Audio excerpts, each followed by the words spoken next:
గర్భసంచిలో fibroids ఉంటే పిల్లలు పుడతారా? So fibroids అనేది ఉంటే ప్రెగ్నెన్సీ అనేది అసలు పాసిబుల్ కాదా? ఈ విషయం గురించి మనం తెలుసుకుందాం. హలో నమస్తే అండి, నేను doctor Greeshma, fertility consultant, 39 fertility centre Kukatpally. So first మనం తెలుసుకోవాల్సింది ఇంపార్టెంట్ విషయం ఏంటి అంటే, ఈ ఫైబ్రాయిడ్ గడ్డలు అనేవి నాన్ క్యాన్సరస్ గ్రోత్ అన్నమాట. అంటే మన ప్రాణానికి ఎటువంటి హాని ఉండదు వాటి వల్ల. కాకపోతే మనకి ఈ యుట్రస్‌లో ఫైబ్రాయిడ్స్ వల్ల ఏంటి అంటే, మనకి కొన్నిసార్లు ప్రెగ్నెన్సీ ఎఫెక్ట్ అవ్వచ్చు. లేదు కొంతమందికి ఫైబ్రాయిడ్స్ ఉన్నా గూడా ఎటువంటి ఎఫెక్ట్ లేకుండా హెల్తీ బేబీస్ పుట్టొచ్చనమాట. సో అది దేనిపైన ఆధారపడి ఉంటుంది అంటే, ఫస్ట్ మనకి ఫైబ్రాయిడ్ ఉన్నప్పుడు అది సైజ్ అది ఇంపార్టెంట్. దాని తర్వాత అది ఫైబ్రాయిడ్ లొకేషన్ అనేది ఇంపార్టెంట్ అనమాట.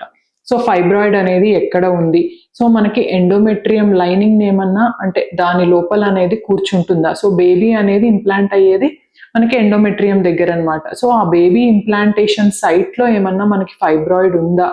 సో మనకు ఆ ఇంప్లాంటేషన్ సైట్‌లో గనక ఫైబ్రాయిడ్ అనేది ఉంటే దాన్ని తీయించుకొని ముందుకెళ్ళాలన్నమాట.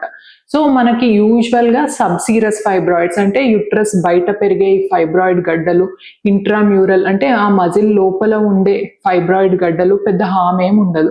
కాకపోతే మనకి సబ్మ్యూకస్ ఫైబ్రాయిడ్స్ అంటే మనకి యుట్రస్ లైనింగ్ లోపల ఉండే ఫైబ్రాయిడ్ గడ్డలు ఉంటే అది తొలగించుకొని ముందుకెళ్ళడం చాలా ఇంపార్టెంట్.